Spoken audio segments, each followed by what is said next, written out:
Я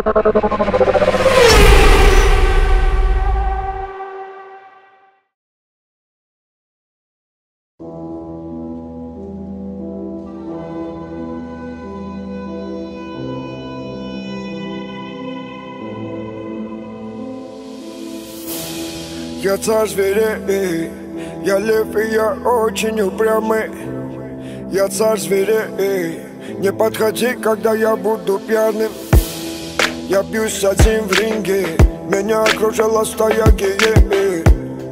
Я всех разорву на части, когда лев ранен, он очень опасен. Одновременно добрый и гордый, я достойный враг, кстати, и в дружбе годный. Я дитя солнца,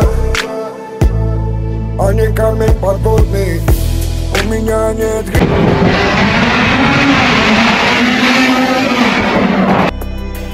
но я лев, но я лев.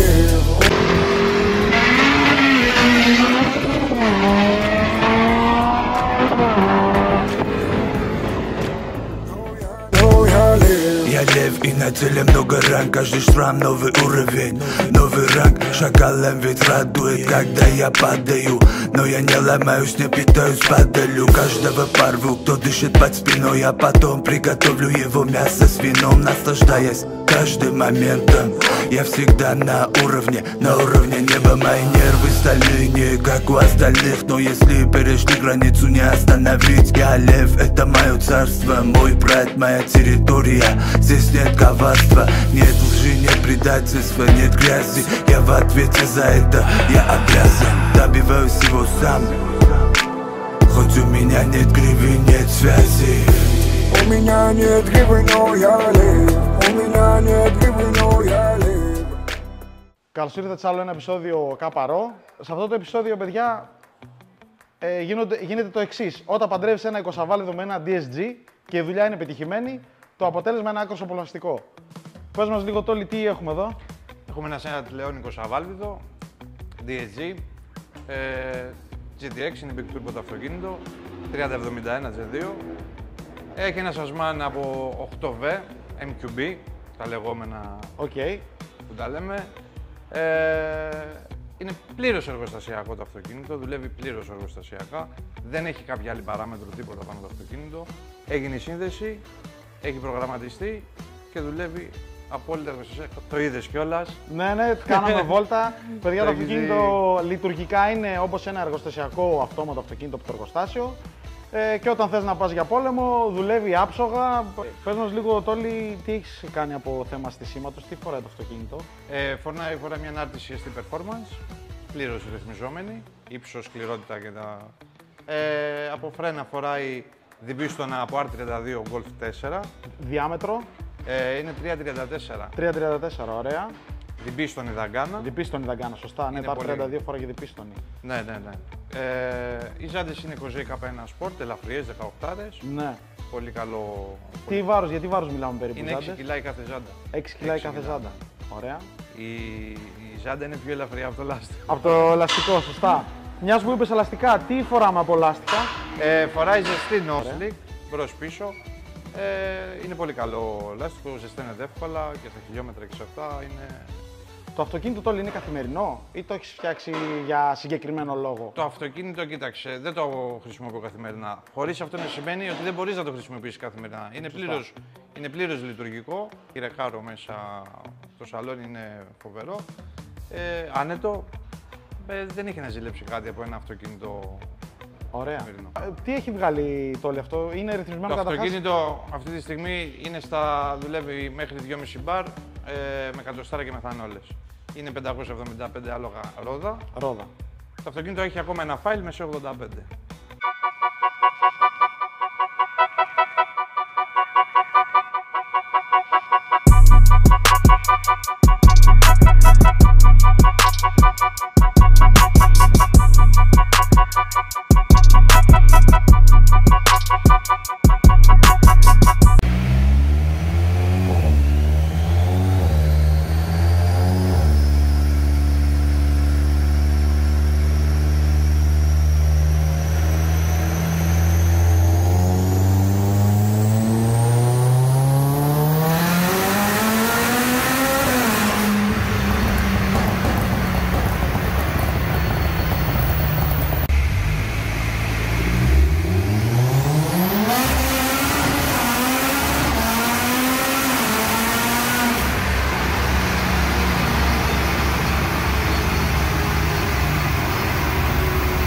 Το αυτοκίνητο έχει αναλάβει χαλόφτης performance, ο Ντίνος με τον Άκη.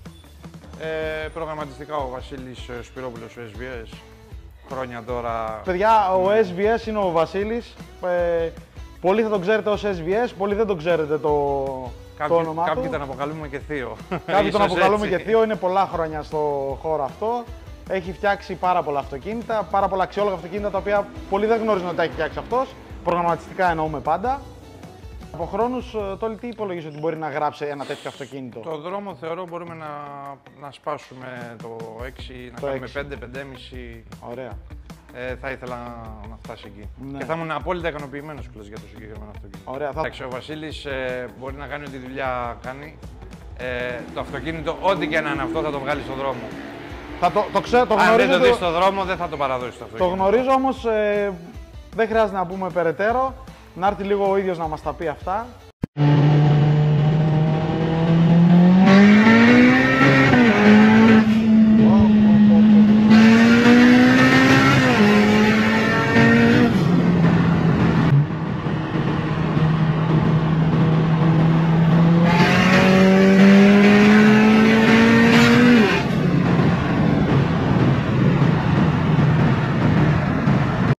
Βασίλη, καλησπέρα.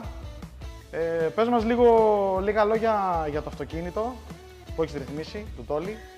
Και αν θες να μας πεις λίγο έτσι μια ιστορία που γνωρίζω, μια μικρή αναδρομή να κάνουμε λίγο με τη σχέση DSG 20 βάλβιδο. Η πρώτη προσπάθεια για να φτιάξουμε DSG σε 20 βάλβιδο έγινε τέλος του 2012.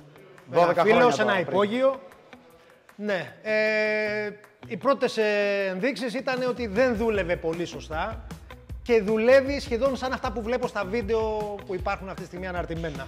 Δηλαδή το αμάξι πατινάριζε στις αλλαγές, κατέβαζε απότομα, δεν ξεκινούσε καλά στην ανηφόρα. Γιατί είχαμε πάρει ένα λογισμικό από manual. Δεν το γνώριζα εκείνη τη στιγμή ότι έπρεπε να γίνει DSG και να γίνει αυτόματο και το λογισμικό. Το ψάξιμο. Οπότε το αμάξι παρέμεινε ως έχει, γιατί του ιδιοκτήτη του άρεσε έτσι και ο καιρός πέρασε. Το 2015, περίπου προς το τέλος του 2015, ο φίλος μου ο Τόλης, είχε ένα Α3 τότε, μου λέει το κάνουμε DSG. Του λέω έτσι και έτσι είναι αυτά τα πράγματα, αλλά θα μου δώσει λίγο χρόνο να κάτσω να κάνω κάποια μετατροπή στο λογισμικό του manual, να δούμε αν μπορούμε να δουλέψουμε DSG σωστό. Δηλαδή να βλέπει ο ένας εγκέφαλος τον άλλο. Τέλος πάντων, οι πρώτες δοκιμές ήταν άψογες, δηλαδή το λογισμικό που φτιάξαμε ήταν πάρα πολύ καλό. Αυτά γίνανε με δοκιμές και στο δρόμο, Βασίλη? Πολύ λίγες δοκιμές, γιατί τα λογισμικά ή δουλεύουν ή δεν δουλεύουν. Δεν είναι κάτι. Είναι on-off δηλαδή, ή δουλεύεις ή δεν δουλεύεις. Βγάλαμε τις δοκιμές μας, έμειναν μέσα στο λογισμικό, παρέμειναν ό,τι ήταν και στο manual. Δηλαδή έχει πίεση hard LC, έχει soft LC αν θέλεις, έχει πίεση αναταχύτητα, έχει ό,τι έχει και το manual, δηλαδή τα πάντα. Εκτός από το NLS, το οποίο δεν χρειάζεται, εγώ φτιάχνω το torque converter, το οποίο είναι ένα προστατευτικό για τον καταλύτη, για όποιον θέλει να έχει ένα πιο χαμηλό setup με καταλύτη. Αυτό. Δύο βασικά πράγματα όμως που πρέπει να δούμε για να μάθει και ο κόσμος να μαθαίνει. Ναι, εννοείται, γι' αυτό είσαι εδώ. Ένα DSG πραγματικό έχει δύο βασικούς παράγοντες. Πρώτον, όταν βγάλεις την πρίζα από το σασμάν, ο εγκέφαλος κινητήρα ψάχνει να βρει το σασμάν. Δηλαδή, αν μπει στον εγκέφαλο κινητήρα εκείνη τη στιγμή, θα σου γράφει ότι δεν υπήρχε επικοινωνία με την DCU. Δηλαδή το εγκέφαλο σασμάν. Το αντίθετο συμβαίνει αν βγάλεις πάλι. Μάλλον το ίδιο συμβαίνει αν βγάλεις και τον εγκέφαλο του τον κινητήρα. Θα ψάχνει να βρει το σασμάν. Θα σου βγάλει σφάλμα. Αυτό όμως είναι ένας έξυπνος προγραμματιστής, το έξυπνος εντός εισαγωγικών, που να το αφαιρέσει σαν σφάλμα. Να μην το βλέπει. Ο οποιοσδήποτε μηχανικός ή ακόμα και ο ιδιοκτήτης, αν έχει ένα εργαλείο διαγνωστικό. Εκείνο όμως που δεν μπορούν να φτιάξουν είναι το εξής.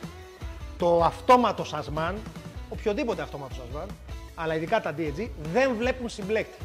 Και γιατί το λέω αυτό?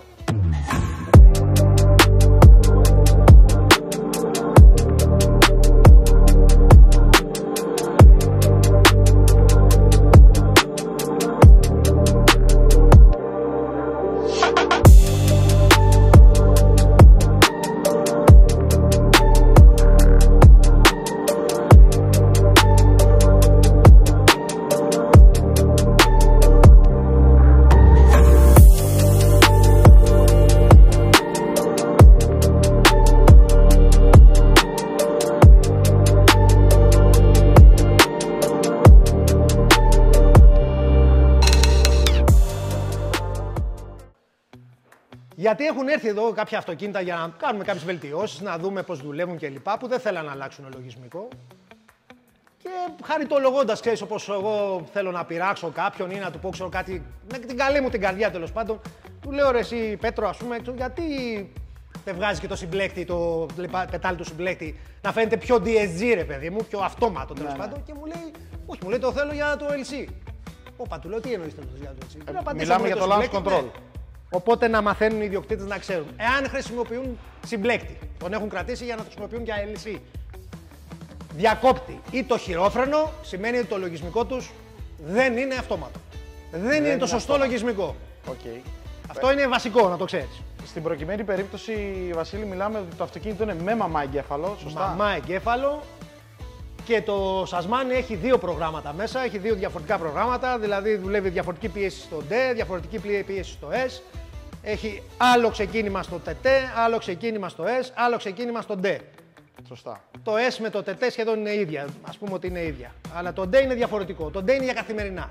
Σωστά. Μπορεί να δουλέψεις, να πας τη βόλτα σου, να ταξιδέψεις, χωρίς να ασχοληθείς καν πότε θα αλλάξει, τι θα αλλάξει κλπ. Επίσης, θα πατήσεις φρένο, θα κατεβάσεις σωστά χωρίς να κλωτσίσει. Αυτό το βλέπουμε συνέχεια σε όσα αυτοκίνητα έχουμε. Αυτό θα με συγχωρέσει λίγο, Βασίλη, στη διακόψω. Αυτό, παιδιά, επειδή έκανα βόλτα εγώ με το. Δηλαδή, κάναμε τον Τόλι κάποιες δοκιμές και αυτά.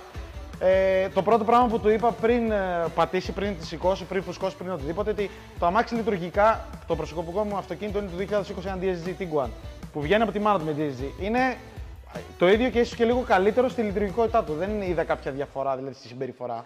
Αυτό μου δηλαδή οφείλω να πω. Αυτό είναι το σωστό software που πρέπει να μπει από τον κινητήρα στο Sasman και από το Sasman στον κινητήρα. Δηλαδή αυτά τα δύο πρέπει μεταξύ τους να μιλάνε, να το πούμε έτσι. Έτσι ώστε το Sasman να ξέρει όταν θα πατήσω φρένο και θα δω κάποια νιουτόμετρα, δηλαδή επιβράδυνσης, να κατεβάσω ταχύτητα σωστά χωρίς να κλωτσίσω. Επίσης, όταν θα σταματήσω σε μια ανηφόρα, να μπορώ να ξεκινήσω σαν να συμπλεκτάρω στο manual. Στην κατηφόρα, επίσης, όταν πατάω φρένο, πολλά αυτοκίνητα κλωτσάνε. Πάρα πολλά αυτοκίνητα κλωτσάνε. Ναι. Και για το LC δεν το συζητώ. Από τη στιγμή που έχεις συμπλέκτη στο πόδι, δεν έχεις LC. Δεν έχει LC. Δεν έχει LC το Sasman. Το Sasman για να σηκώσει τροφές πρέπει να δει κάποια πράγματα. Αν δεν τα δει, δεν μπορεί να σηκώσει τροφές. Αν πας να κάνεις, ας πούμε, την αλχημία που είχα κάνει την πρώτη φορά εγώ, δηλαδή να πάρω το. Στο πλαίσιο των δοκιμών για να ψάξεις να βρεις το. Ναι, στο πλαίσιο των δοκιμών για να ψάξω να το βρω, τι πήγα και έκανα εγώ. Είπα στο S, ξεκινάς από τις 5.30 ας πούμε. Δηλαδή την ώρα που πας να ξεκινήσεις με το S, δεν ξεκινάγε. Ωραία. Ξεκινάς στις 5.30. Οπότε εσύ αυτόματα μπορείς να βγάλεις ένα LC στον εγκέφαλο κινητήρα, στις 5 ας πούμε, και λες έχω LC. Αν δεν είναι όμως σωστό αυτό. Σωστά. Επίσης να πούμε και το άλλο, ότι έχουμε φτιάξει DSG από το 2009 και έχουμε και μηδενική καθυστέρηση, γιατί πολλά ακούγονται τώρα τελευταία, δεν ξέρω γιατί. Έχουμε μηδενική καθυστέρηση, αυτό μπορεί να το δει κάποιος να το επιβεβαιώσει στο βίντεο του Γιώργου Τουλιάσκου. Το οποίο το έχω αναρτήσει στο TikTok και φαίνεται από πίσω πώς ξεκινάει το αυτοκίνητο. Να πούμε λίγο, Βασίλη, για πολλούς μπορεί να μην γνωρίζετε, ο Βασίλης όταν λέει μηδενική καθυστέρηση εννοώντας με το που αφήσεις το DSG το φρένο. Να αφήσεις το φρένο.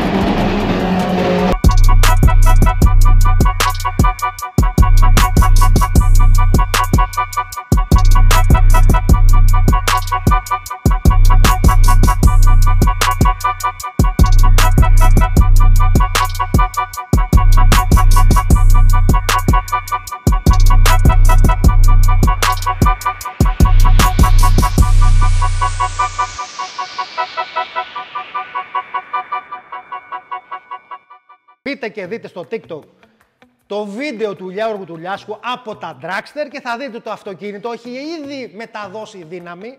Κάνει αυτό. Αναφέρεσαι, Βασίλη, για το S3. Το S3, για ναι. το S3 το 8. Κατεβαίνει ήδη και μετά σβήνουν τα φώτα του stop. Μπείτε το, παρατηρήστε το και θα δείτε. Αυτή είναι απόλυτη μηδενική καθυστέρηση. Το αυτοκίνητο φεύγει πριν καν αφήσει το φρένο. Έχει φύγει. Και να δώσω και ένα tip έτσι στους φίλους προγραμματιστές. Το μηδενική απόκριση δεν έχει να κάνει με το χρόνο το 40 ms που έχει μέσα, το οποίο οι περισσότεροι το κάνουν 0 ή 10. Το 40 ms, όπως καταλαβαίνεις και εσύ, είναι 0. 40 μιλισεκόντ. Δηλαδή μπορεί να μην ήταν εγωκλή στα μάτια σου. Τίποτα. Ναι. Είναι τίποτα. Δεν είναι εκεί η ρύθμιση. Η ρύθμιση είναι αλλού. Θα το ψάξετε κάπου αλλού. Κάποια στιγμή ίσως να κάνουμε και κάποια βίντεο, να πούμε και κάποια πράγματα. Αυτό θα το κάνουμε εννοείται. Έχουμε στα σχέδια να κάνουμε ένα βίντεο τεχνικό που αφορά κυρίως στο κομμάτι. Και μια και μου έδωσε και την πάσα με το DSG, να πω ότι πλέον έχουμε βγάλει το Gen 2 πρόγραμμα. Δεν ξέρω αν το έχει ακουστεί. Ναι, Gen 2 για τα DSG. Το οποίο μπορεί να δουλέψει πλέον και 7 Σασμάν. Έχει γίνει μία μοναδική δοκιμή σε DQ500. Μπορεί να δουλέψει DQ380, DQ381 και DQ500. Μπορεί να δουλέψει και 7. Το Gen 1 δεν μπορεί να δουλέψει 7. Μιλάμε το δουλέψει 7 με το δικό μου σκεπτικό, έτσι. Ναι. Ότι βλέπει τις ταχύτητες κανονικά. Ναι, όχι το πετάξαμε πάνω και το βγάλαμε στον δρόμο και νομίζουμε ότι δουλεύει. Δεν δουλεύει. Ωραία. Το πλέον το καινούριο έχει και το DQ500 μέσα, το Gen 2. Το οποίο δεν ξέρω αν θα χρειαστεί να το περάσουμε στο φίλο μου του Τόλι. Γιατί δεν θα το κάνουμε DQ500 ποτέ, νομίζω. Ίσως και να γίνει. Νομίζω ότι είναι, δεν ξέρω εγώ, το αμάξι είναι καταπληκτικό λειτουργικά και στο πάτημά του αυτά. Έχει λίγο ακόμα περιθώρια από ό,τι είπε και ο Τόλης. Κάποια στιγμή θα δείξουμε και λίγο περισσότερο. Δεν το έχουμε δείξει όλα νομίζω στο αυτοκίνητο. Το πώς τι launch κάνει. Και έχει launch με το φρένο. Έχει launch με το φρένο. Δηλαδή πατάς φρένο, εκεί που στα manual πατήσεις μπλέκτη και γκάζει. Εμείς πατάμε φρένο και γκάζει. Δεν χρησιμοποιούμε διακόπτες και τέπατα. Όλα είναι μέσα στα λογισμικά. Και δουλεύει και κάνει launch. Αυτό θα το κάνουμε κάποια στιγμή ένα βίντεο.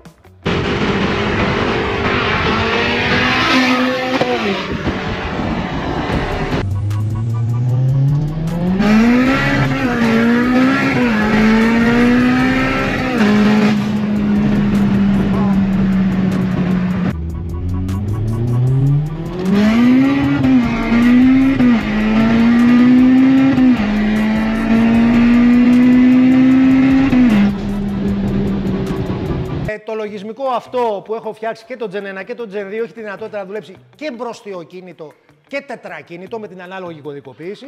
Και το Gen 1 είπαμε. Συγγνώμη, παιδιά, δεν ξέρω αν το είπαμε. Το αμάξι είναι τετρακίνητο. Δεν είναι μπροστιοκίνητο. Ναι, κανονικά δουλεύει με τετρακίνηση, με την κωδικοποίηση που πρέπει για τετρακίνητο. Και όπως είπαμε, το Gen 1 δουλεύει εξάρι, μπορεί να δουλέψει DQ2,5 κυρίως. Και το Gen 2 μπορεί να δουλέψει και 2,5 και 500, DQ500, δηλαδή 7. Αυτό είναι το πολύ πιο βασικό, ας πούμε, στο Gen 2. Καλό θα ήταν από κάτω στα σχόλια τα παιδιά να γράψουν κάποιες ερωτήσεις που θα θέλανε, τις οποίες μπορούμε να τις μαζέψουμε και να τις κάνουμε ένα βιντεάκι. Βίντεο, σωστά, παιδιά, μπορείτε να γράψετε τεχνικά να είναι, δεν έχω πρόβλημα εγώ να δώσω τεχνικές λύσεις και τέτοια.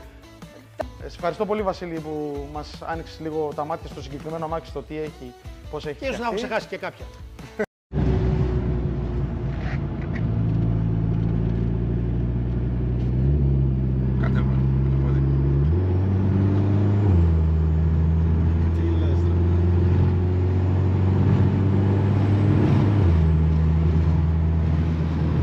Σαν εργοστασιακό, ρε. Έχεις κατεβασμό με το πόδι. Ναι, και κάνει και kick down. Σχετικά με το Σασμάν, είπαμε φοράει DQ250. Αυτό θα το αφήσει έτσι όπως είναι, θα το αλλάξει. Και ήθελα να σε ρωτήσω, επειδή το ξέχασα κιόλας, επειδή αναφερθήκαμε, το Σασμάν από θέμα hardware, δηλαδή πολύ δίσκο, δισκάκια, έχει αλλάχτεί κάτι ή είναι εντελώς μαμά? Αυτή τη στιγμή το Σασμάν είναι μαμά δισκάκια. Με μαμά δισκάκια. Ναι, εντελώς. Θα χρειαστούμε να βάλουμε δισκάκια όταν θα ανέβει το setup. Αναγκαστικά θα χρειαστούμε να βάλουμε και δισκάκια. Ωραία. Σε ευχαριστώ πάρα πολύ, Τόλι, για το αυτοκίνητο που έφερες και ευχαριστούμε τα παιδιά που μας... Ευχαριστούμε την Χαλόφ της Performance που μας φιλοξένησε στο συνεργείο της για να παρουσιάσουμε το αυτοκίνητο.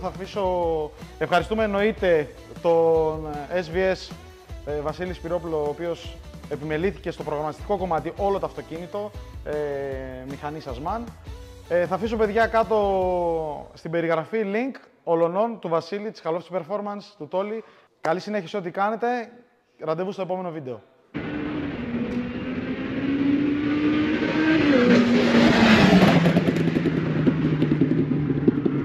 У меня нет гривы, но я лев. У меня нет гривы, но я лев. No, я лев. No, я лев.